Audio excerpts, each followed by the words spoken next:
Hey Ian. Hey Brian. Hello Hello. YouTube. Hey, Michael. Hey, Hey all. Brian. Yeah, great to have you here, Ian. Let's go ahead and kick this show off. Hello and welcome to Python Bytes, where we deliver Python news and headlines directly to your earbuds. This is episode 276, recorded March 22nd, 2022. So many twos. I'm Michael Kennedy. And I'm Brian Ocken. And I'm Ian Helen. Hey Ian, welcome to the show. It's great to have you here. Thank you very much. I'm very nervous. I've listened to the show a lot and feel very privileged to appear on it. It's our privilege to have you here. Thank you so much for listening, and I know you got some cool stuff to share, so we're looking forward to hearing about that. Also, I do want to say thank you to FusionAuth for sponsoring the show. I'll tell you more about them later. Before we get into the topics, Ian, tell people a quick bit about yourself. Sure. I'm a developer in Microsoft, the Microsoft Threat Intelligence Center. Been with Microsoft for quite a long time. Only relatively recently, like 4 years or so ago, got into Python coding with Jupyter Notebooks. So I work on Jupyter Notebooks for the Microsoft Sentinel project and own a modest open source package that we'll call MSTICPy, which we'll cover a little bit later. Takes most of my time. Fantastic. The whole cybersecurity threat detection stuff, it's very interesting. There's a lot of innovation there, but it's a challenging area to be working. Yep. We're never short of stuff to do. So I'm sure you're not. Well, Brian, how about you kick us off here?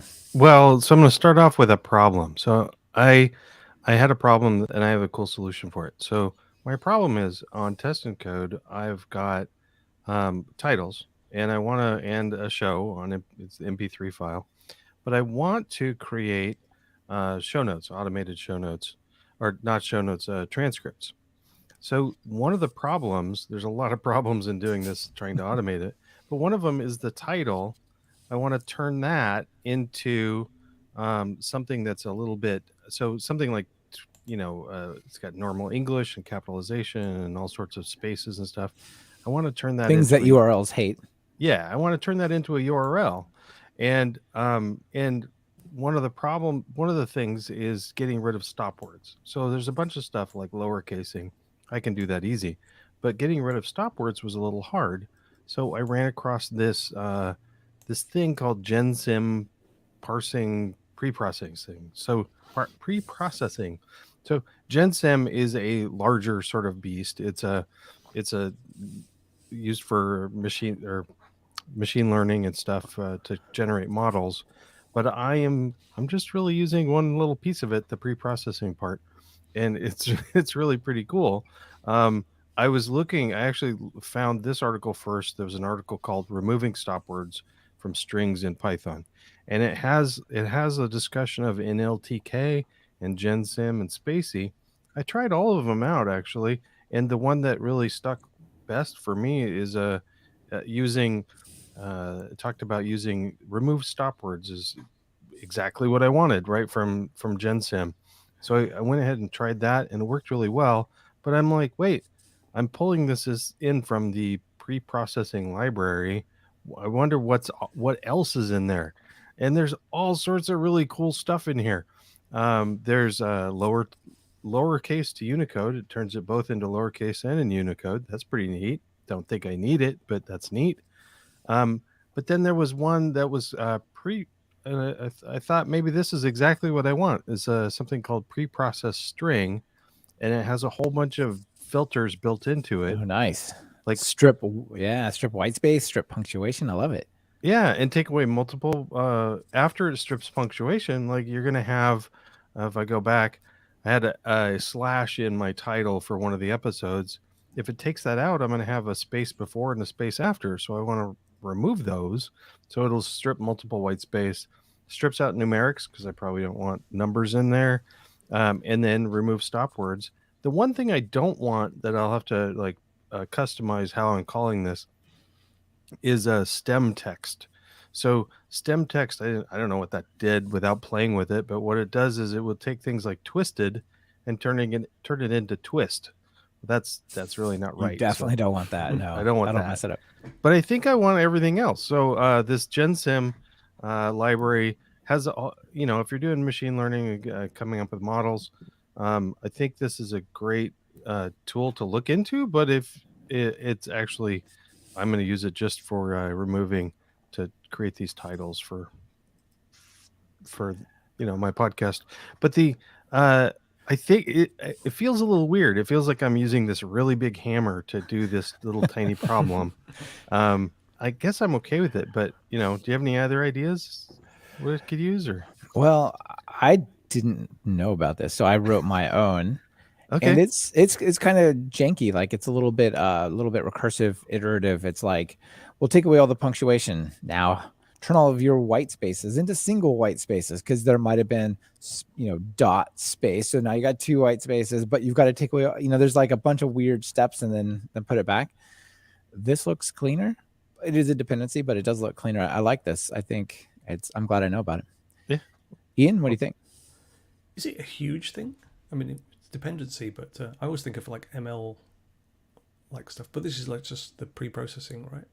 Well, I'm actually pulling in all of gensim to get this. I don't know if I can pull in little bits, but it's not really part of my application that I'm shipping.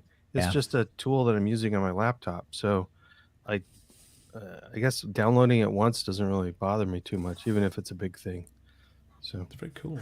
Yeah, that's a good point. If it's running local, it's like a dev dependency. Who cares? Yeah, right, it's like worrying about how big PyTest is. Like it doesn't really matter.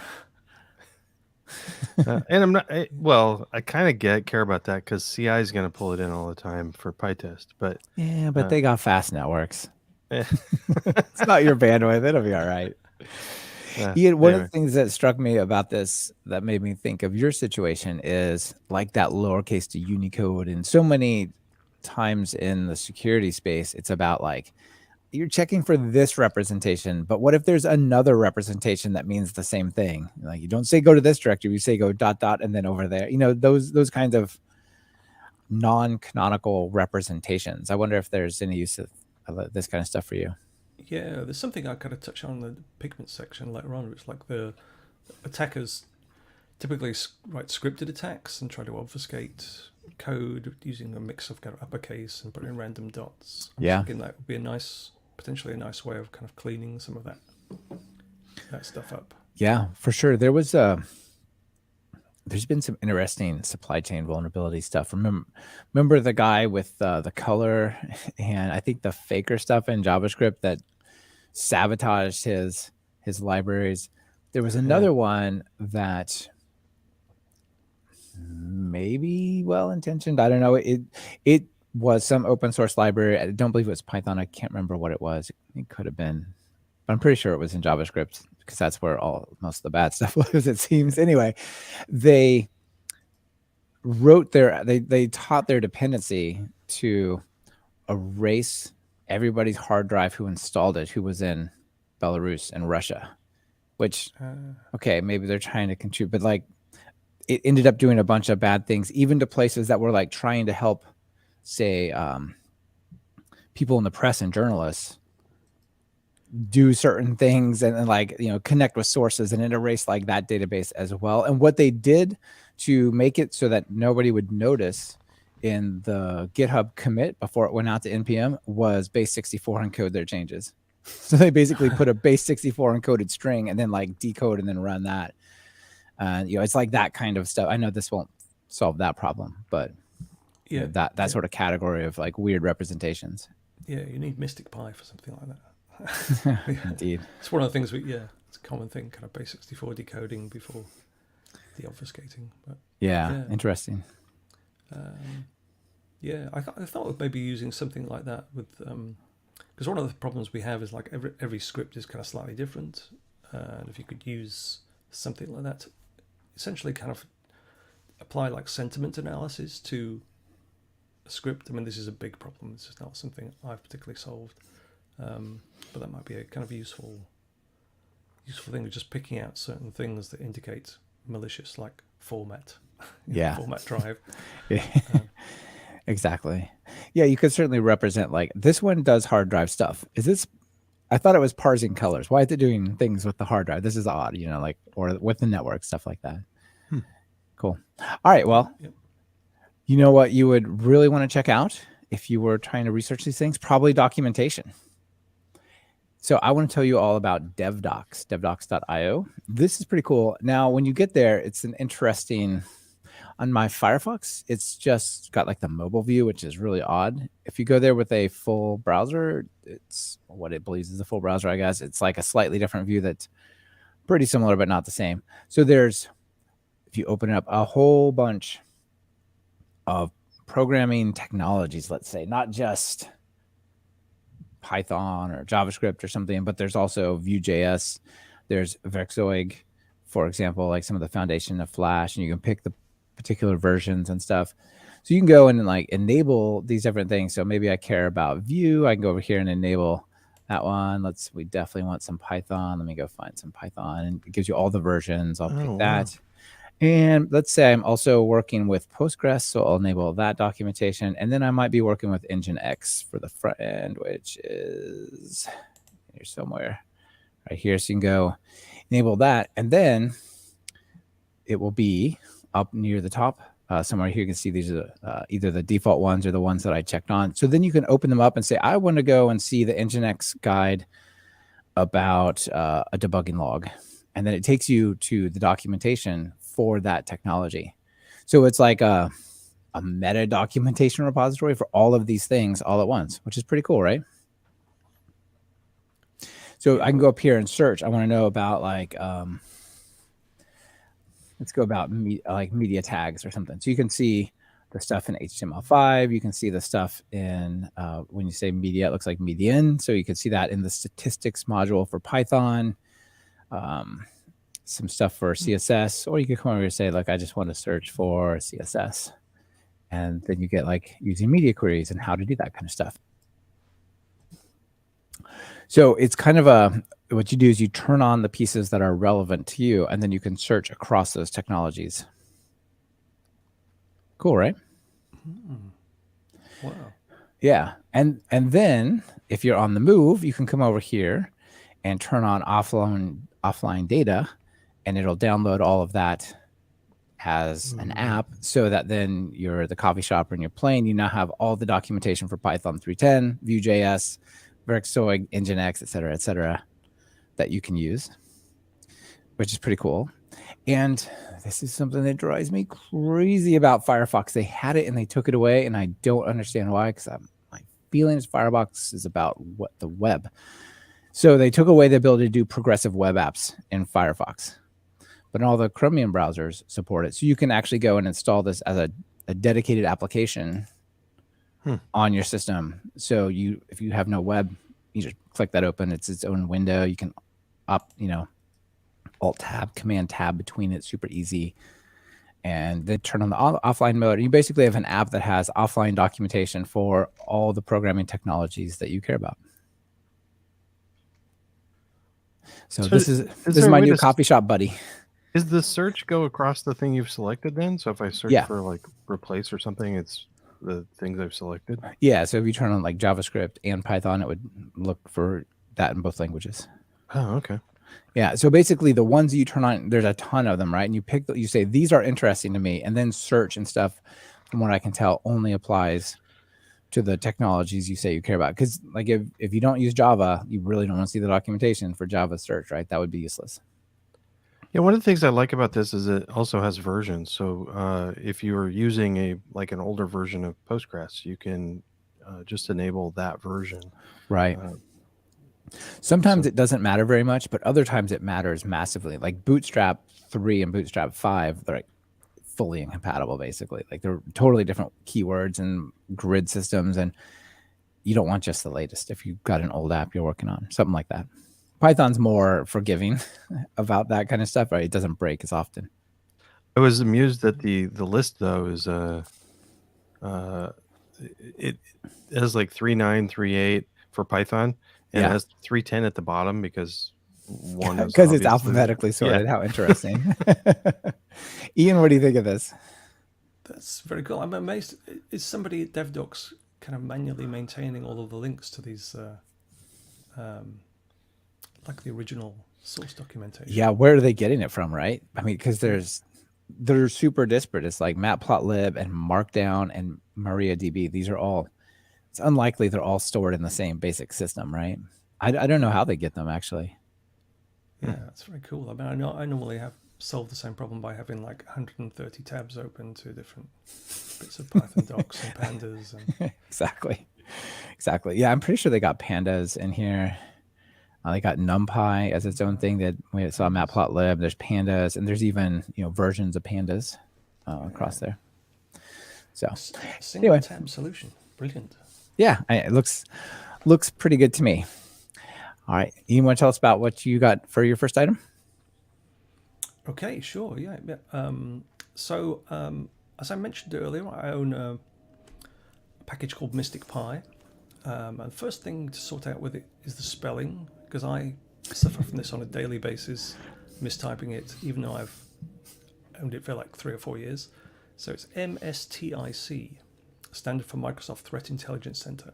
So there's no Y or anything like that in there. So it's a tool set for cybersecurity investigations and hunting in Python, mainly in Jupyter notebooks. So there are a couple of questions to ask about that. So firstly, what is cybersecurity hunting and investigation, and why are notebooks useful? So the first one, cybersec investigation is really responding to alerts or other kinds of threat intelligence and trawling through typically large amounts of security logs from cloud services, hosts, account services to determine whether this is a real threat or not. And there are two. That's one of the huge problems, right? Is you've got all these different systems. How are you going to know if you don't have a tool like this? How are you going to know that someone's in there rooting around, right? Yeah. And there are a couple of things that usually trigger this kind of search. So one of them is an alert, maybe coming from your SIEM, and that stands for Security Information Event Management. So like a console, like ArcSight is a traditional one, or Microsoft Sentinel is a cloud-based one. So you get an alert based on a rule, and you need to go in a fairly managed process. Somebody needs to go and investigate: is this a real threat or is this just noise? Or there might be something like the SolarWinds thing of a year ago, the Log4j, like something in the press or something from a threat intel kind of alert that says this kind of threat is around. And that's a more ad hoc process, kind of hunting, like, do we see this in our organization? So that's kind of what MSTICPy is trying to address the needs of that. And the second question is, why Jupyter notebooks? Why would you do it in a Jupyter notebook rather than in your existing SOC tools? I think there's a lot in common. This kind of activity is a lot in common with like big science data. Sorry, right. big data science. I mean, something like astronomy, where you're kind of, hunting for an adversary activity is a little bit like trying to find an exoplanet in kind of gigabytes of data, or a new quasar or something like that. Yeah, 100,000 stars or 100,000 lines of log file, and you're hunting for some patterns and stuff, right? And you've got a few photons you're trying to determine are these kind of different, something like adversary activity is a little bit like that, like millions and millions of events, and you're trying to find the bad stuff. So traditional SOC tools are kind of, can be really excellent, and I work with one that I think is really good, but they all have limitations. What's a SOC tool? SOC tool, yeah, SOC, Security Operations Center. So so something like a console that fires alerts and tells you, and that you have a bunch of analysts, engineers looking at this output of this and deciding, and that's the trigger for their investigations. Is it like failed login to SQL Server? Yeah, or something like that. Or could be a more sophisticated thing, like something's tried to access the kind of password data on this, or looks like it's trying to access password data on this host, or has made a weird kind of configuration change to mailbox settings. So all those kind of things can kind of trigger alerts and investigations. But you are limited in most kind of operations center environments. Notebooks allow you to kind of break out of some of the constraints of that. So firstly, you can get data from anywhere. You're not just limited by kind of what's in your logs. You can go to VirusTotal, or So you can bring data from anywhere. You can use customized kind of analysis. So write your own or get things from Pypyr. Lots of people have kind of written this stuff. You control the workflow, so you don't have to follow what the tool says. You can reorder things, you can backtrack, redo things, and the workflow is repeatable. So if you get a similar kind of issue again or similar kind of alert, you can fish out an old notebook and rerun the same kind of analysis, and you end up with a nice kind of shareable document that describes your investigation, a bit like the results of a scientific investigation. It's like, here are all the steps I took, and these are the results, and this is what we determined to be the bad activity. Right. The other thing that seems useful here is Jupyter. Often the notebooks will save the last bit of computed information, and then you can go and change a cell, ask the question again, change, without rerunning the whole thing. And like, if that's parsing tons of logs or pulling them over SSH or whatever, that not doing that again is nice. Yeah, and it's brilliant if you don't like doing lots of queries in different browser tabs and your browser crashes. They've all gone. What do you do? Yeah, it's all in a Jupyter notebook, saved like second by second after you do it. You can just go back, and you can go back to things like you may have done months ago. So yeah, absolutely. Yeah. So when I started all of this, I kind of thought a lot of this stuff for cyber investigations would be available on Pypyr. I thought, great, Jupyter notebooks seem like brilliant, and there's going to be a process tree viewer, and there's going to be an event timeline, and all this kind of stuff. And I found out there wasn't. At least I couldn't find it. So I decided to stop. Maybe we need to start writing this stuff. So it turns out that things like visualizations you need for detecting exoplanets are a bit different from the ones you need to detect bad actors. So we started building this thing, originally me, but there's now Pete Bryan and Ashwin Patil also kind of working on it, two of my colleagues and a bunch of people in the community. It's got 4 main functional sections. There's like data querying, how you get data in, how you do templated queries. There's enrichment. So, for example, if you have something like an IP address, you might have a bunch of questions about it as an analyst, like which geographical location is this IP address from? Are there any malware reports about it? Third area is analysis, so things like anomaly identification, like the thing you were talking about, a spike in failed logon events, unusual spike in failed logon events, that kind of thing. And the final area is visualizations, and these are like more specialized. I've got kind of a couple of examples in the show notes. This is like an anomaly identification pattern. Wow. This is one of the custom. We use Bokeh, which I really is a really nice kind of visualization package to allow you to kind of view data in a way that an analyst kind of expects it to see it a bit. So they're more this kind of visualization than more traditional kind of graphs. I would much rather look at this than log files or event logs or whatever, Yeah, that's the whole thing about, you need, you may have thousands of events, and you need to get down to the few that are the interesting thing. So one of the areas that we're trying to focus on currently, because we wrote all this stuff, and you have like hundreds of functions that you could use, but it's kind of difficult to discover them, and they all, because they evolved a little bit organically, like they all work in a little bit of a different way, different set of parameters. So the work that we're currently doing is trying to make this all a bit more accessible. So all of the functions that relate to, say, an IP address, all the questions you want to ask about it are kind of dynamically attached to a class called IP address. So they're all like... Oh, interesting.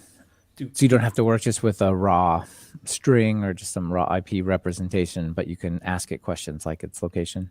Well, it's not quite that intelligent. It's even a bit less intelligent than Alexa, but it's but it's more like, there might be things like geolocation of an IP address, like threat intel lookups, different queries that might have IP addresses like a parameter. And previously you'd have to go and find all of these things and import them separately and run them. But now they're all kind of dynamically attached as methods. To the fact they use IP address as a parameter means that you just have one object to import, and then you can do all of these different operations on this single item.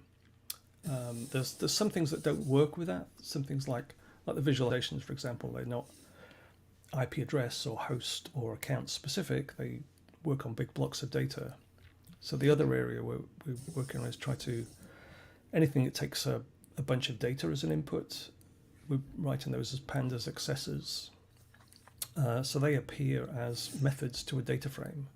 So you do kind of data frame dot mpplot dot timeline, right, and it would produce your timeline as long as it's the right kind of data. Or so yeah, that's one of the challenges of writing this kind of thing organically, is you end up with a lot of stuff, but nobody knows it's there and nobody knows how to import it. So try to make it as accessible so that it just becomes a very intuitive thing.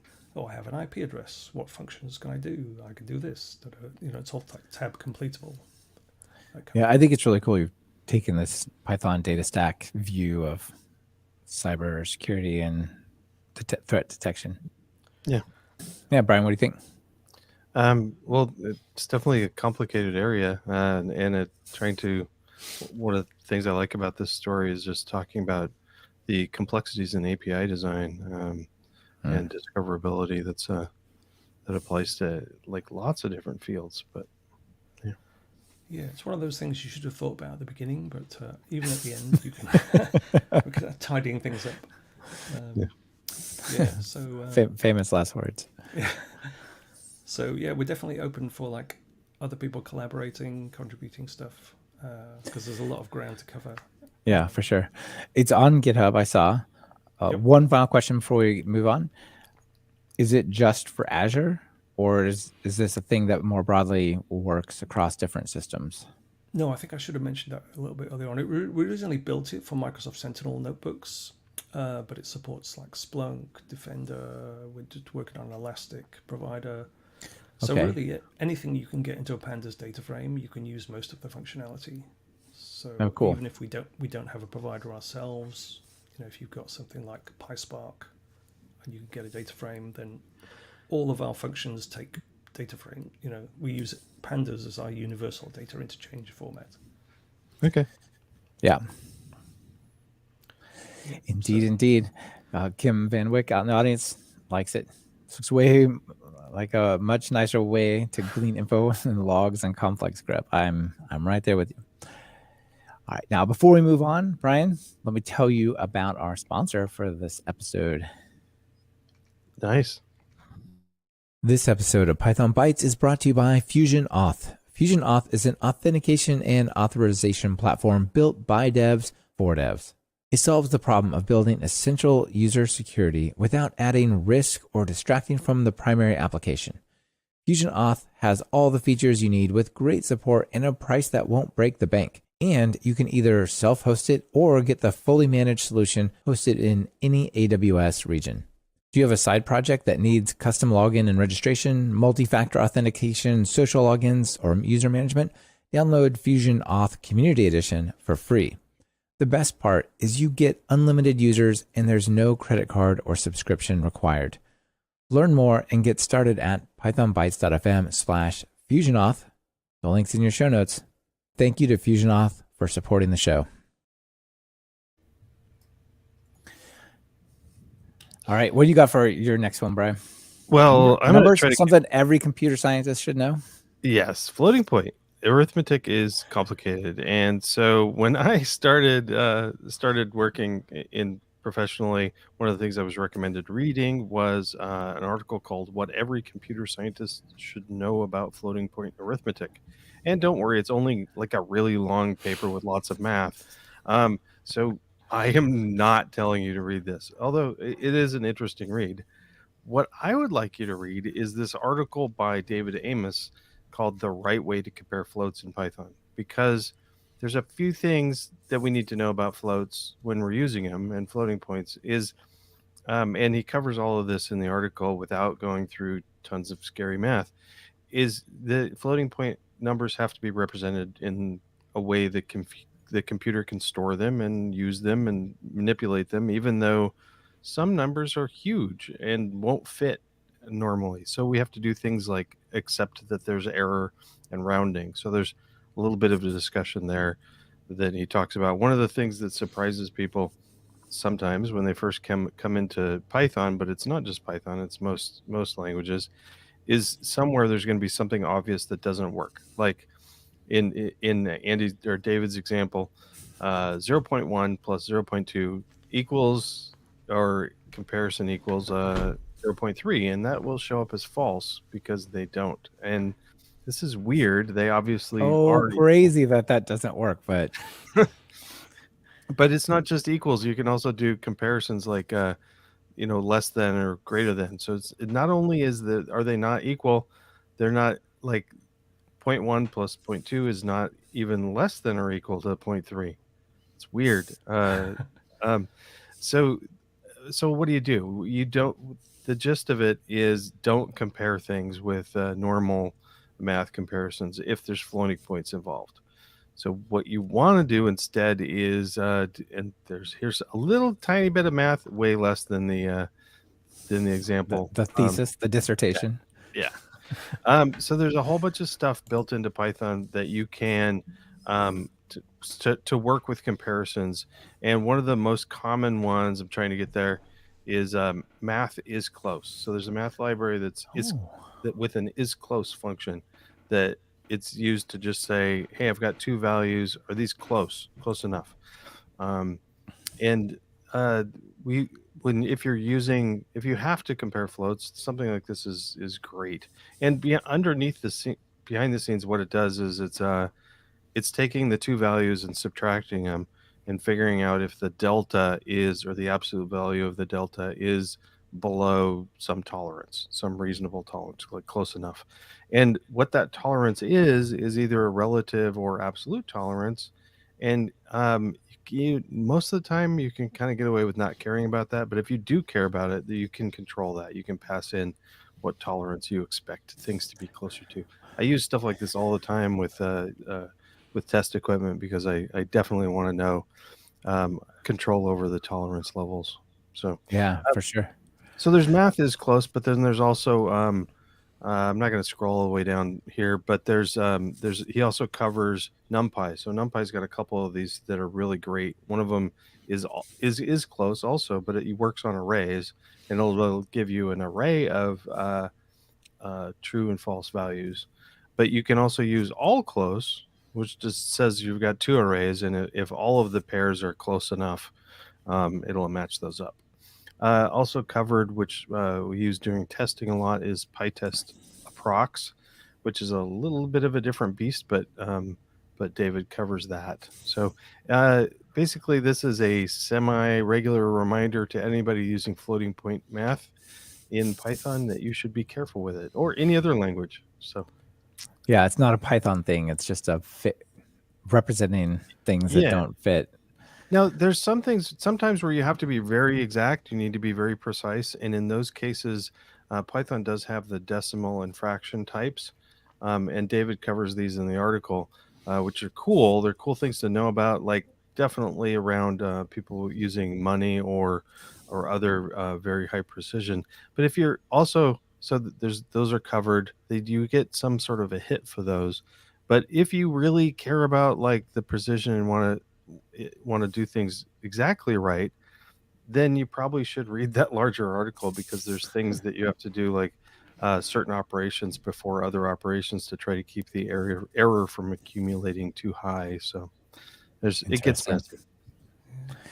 I think I'm fundamentally disturbed by the idea that 0 isn't 0. So my approach to floating point numbers is normally convert them to ints and then Yeah, I was thinking that sometimes that is the way to do it, right? I was thinking this kind of stuff maybe applies a lot to the project that you're working on if you're trying to come up with ratios that represent, how risky something is and things like that. Yeah.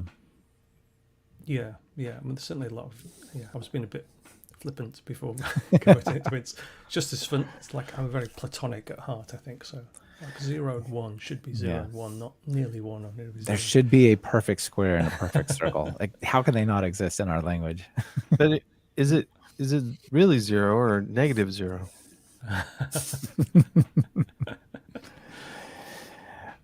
Henry on the audience, hey Henry, also points out that PyTest approximate also works on NumPy arrays as well, which is pretty cool. Nice.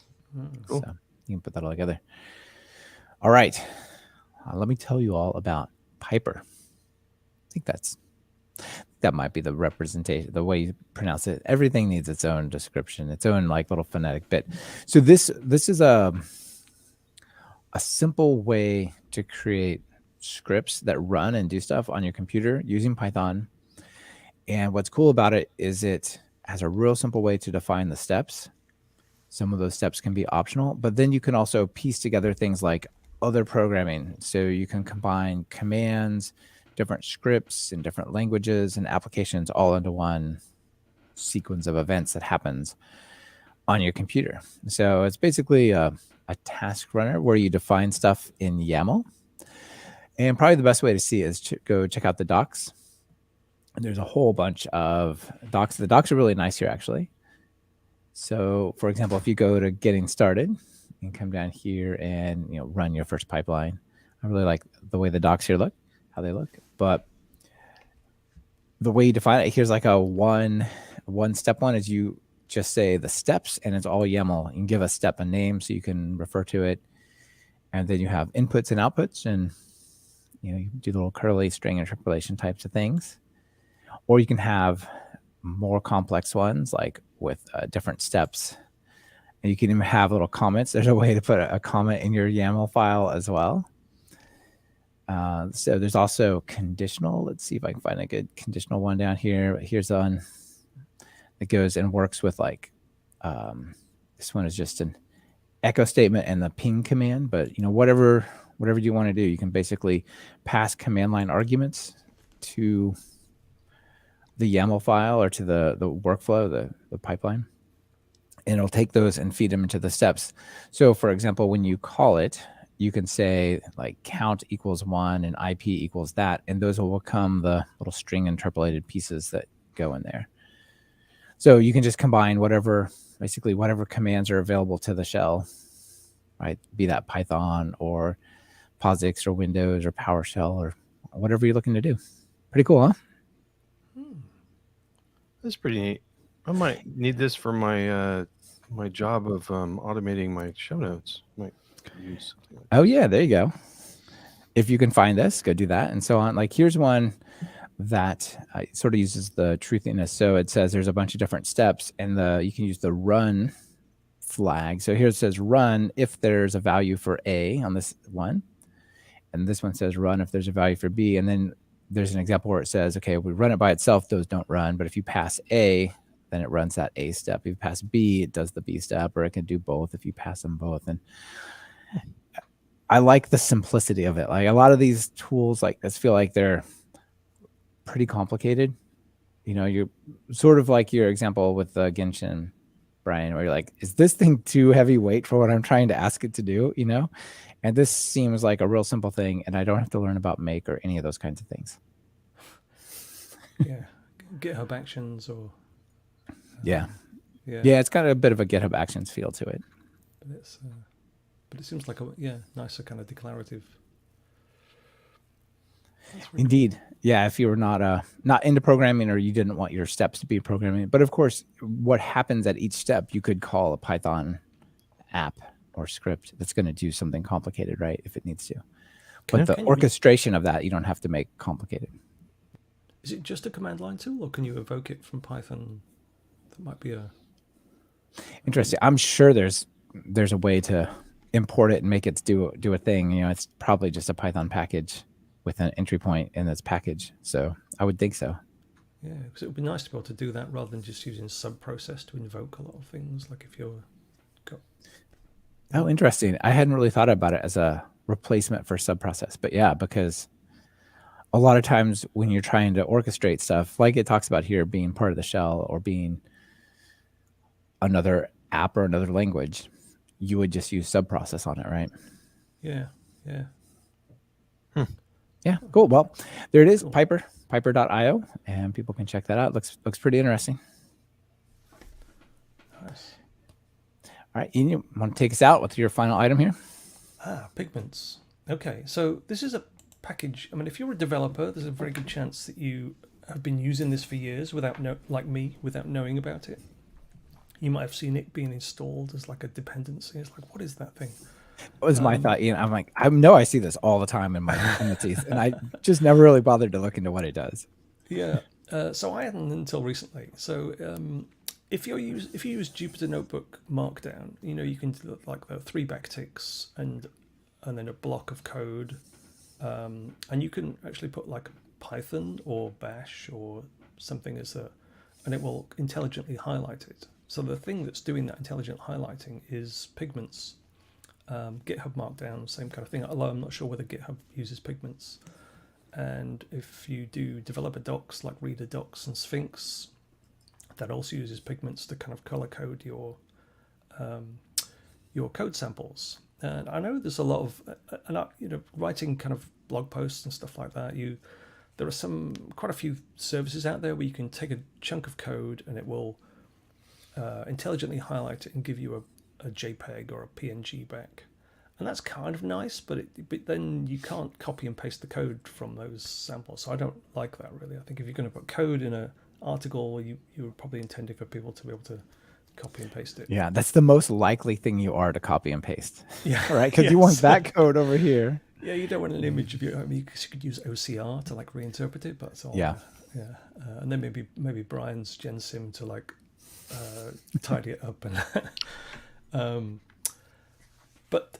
So with Pygments, you can use it as a standalone package, and it can do this kind of rendering, and it can render to like HTML with like CSS style sheets for all of the coding. It also render to like ANSI terminal, LaTeX, a few other kind of things. So if you're using, if you want a kind of nicely formatted piece of code in a document, or you're doing developer docs, it's certainly kind of useful. I mean, I came across it. Actually, I should say one thing. It also supports, maybe I can just switch, supports lots and lots of languages. So it's very simple to use. It has a highlight function, and then you import Alexa, which is like the thing that understands the tokens in a language, and a formatter for the output type you want. And I think there's hundreds of these things. So there are a lot of languages in there. No kidding. More than half of these I'd never heard of. And it also supports, as well as things like, you'd expect Python. It supports Python traceback, so it has a separate Alexa for color coding tracebacks. All the usual languages you'd expect, but also some things like data formats like TOML, JSON, XML. Okay, interesting. Like a lot of the files that we might run across, you can syntax highlight them, yeah. And I say it's very, very easy to use, and the reason I came across it is because